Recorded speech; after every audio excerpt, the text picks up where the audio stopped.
मनोज, आपके पास सबसे पहले आ रही हूं। शायद जो कल जन गर्जन रैली जो ममता बनर्जी ने की, बंगाल के इतिहास में कभी इतनी बड़ी रैली, और उस बड़े मंच से 42 के 42 उम्मीदवारों की घोषणा, बकायदा रैंप वॉक कराना, वो शायद पहली बार बंगाल की जनता ने देखा होगा।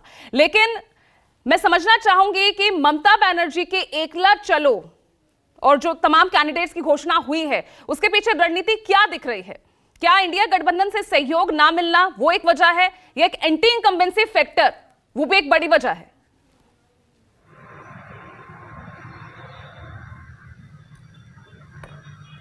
जी पूजा, देखिए पहले पश्चिम बंगाल के राजनीतिक समीकरण को आपको समझना पड़ेगा।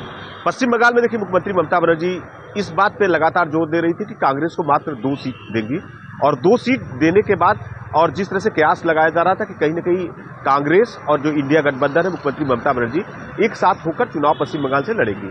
लेकिन मुख्यमंत्री ममता बनर्जी ने जिस तरह से देखे कि जब राहुल गांधी पश्चिम बंगाल के मालदा में, मुर्शिदाबाद में जब भारत जोड़ो न्याय यात्रा लेकर पहुंचे हैं, तो मुख्यमंत्री ममता बनर्जी को लगा कि वो इंडिया गठबंधन की पार्ट है, लेकिन उन्हें नहीं बताया गया।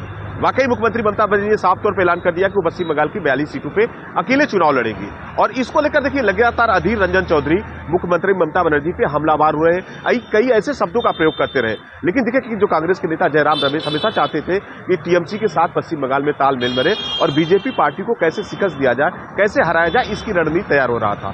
लेकिन देखिए जिस तरह से मुख्यमंत्री ममता बनर्जी ने कल ब्रिगेड मैदान, कोलकाता का सबसे ऐतिहासिक मैदान है, और पहली बार देखिए हम जहां फैशन शो देखते हैं या भजन देखते हैं, वहां पे रैंप बनाया जाता है, और मुख्यमंत्री ममता बनर्जी ने वहां पे बकायदा रैंप पे चली, और पहली बार ऐसे बंगाल के इतिहास में किसी सभा से 42 उम्मीदवारों के नाम का घोषणा होना वाकई चौंकाने वाला नाम था। और किसी तरह से अब इंडिया गठबंधन के साथ बंगाल में कोई तालमेल बनने की संभावना भी नहीं दिखती है। सबसे बड़ी बात है देखिए मुख्यमंत्री ममता बनर्जी ने 2-3 नामों को यहां से पश्चिम बंगाल से, देखिए नुसरत जहां, जिस तरह से लगातार बीजेपी भ्रष्टाचार के लेके मुद्दे को आगे बढ़ रही है, संदेश खाली के मुद्दे को लेकर बढ़ रही है, महिलाओं के अत्याचार को लेकर बढ़ रही है, और मुख्यमंत्री ममता बनर्जी ने नुसरत जहां के टिकट को भी काटा है, मिमी चक्रवर्ती थी देखिए उनके टिकट को भी काटा था। तो साफ तौर पर देखिए 2-3 नए चेहरा जो लाया है वाकई चौंकाने वाला है। देखिए बहरामपुर से इरफान पठान, चूंकि पूर्व क्रिकेटर है, अब उनको मुर्शिदाबाद से वहां से चुनाव लड़ रहे हैं। ये अधीर रंजन चौधरी का गढ़ है। अधीर रंजन चौधरी जिस तरह से वहां पे राजनीति करते हैं, अल्पसंख्यकों की राजनीति है, और अधीर रंजन एक पॉपुलर नेता है। अब कहीं न कहीं इरफान जो पठान वहां पे इमरान उनमें से वहां पे अब अधीर रंजन चौधरी को कहीं इस बात का, उनको जिस तरह से कह रहे थे कि मुख्यमंत्री ममता बनर्जी चाहती तो शायद राजस्थान से उनको राज्यसभा भेज सकती थी, टिकट मांग सकती थी।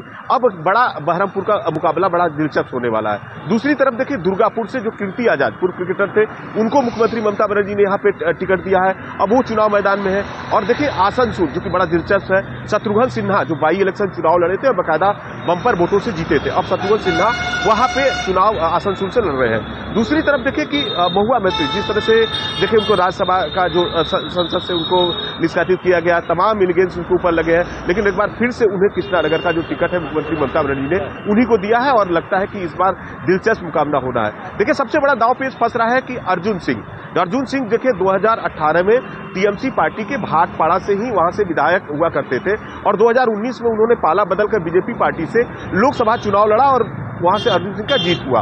अर्जुन सिंह अब देखिए बीजेपी पार्टी में तो एक तरह से सांसद थे, और उन्होंने 6 महीना पहले इस उम्मीद से ज्वाइन किए थे कि टीएमसी पार्टी में ज्वाइन करेंगे और उन्हें बैरकपुर से फिर से टिकट मिलेगा। और जिस तरह से देखिए मुख्यमंत्री ममता बनर्जी ने कल अनाउंसमेंट किया, अर्जुन सिंह का टिकट कटा, अर्जुन सिंह बीच मंच से ही छोड़कर चले गए। और आज देखिए कि अर्जुन सिंह के जो समर्थक है बकायदा वहां पे टायर जला रहे हैं, विरोध कर रहे हैं कि टीएमसी पार्टी से अर्जुन सिंह को टिकट मिलना चाहिए। तो अब अर्जुन सिंह के सामने अब विकल्प बचा है, क्या बैरकपुर से वापस बीजेपी में जाए या चुनाव लड़े। तो कई ऐसे दिलचस्प जो यहाँ बंगाल की इस बार राजनीतिक में मुख्यमंत्री ममता बनर्जी ने इस तरह का किया है। वाकई जो कहती थी दीदी ना कि खेला हमें, वाकई इसी तरह का ये खेला हो रहा है। चौंकाने वाले कई नाम लाए हैं। देखिए एक और बड़ा बात हो रहा है, क्योंकि देखिए कीर्ति आजाद चूंकि बाहर से आते हैं, और शत्रुघ्न सिन्हा बिहार से आते हैं, और बीजेपी इस मुद्दे को लगातार, जैसे मुख्यमंत्री ममता बनर्जी कहती थी कि बंगाल के जो लोग हैं बाहरी लोग आसे डेली पैसेंजरी करे रोज एरा से चले जाए, यानी कि रोज आते हैं बीजेपी वाले लोग चले जाते हैं। अब बीजेपी भी हमलावर हो चुकी है कि बाहर के उम्मीदवारों को लाया जा रहा है। तो अब देखा जाए कि दोनों में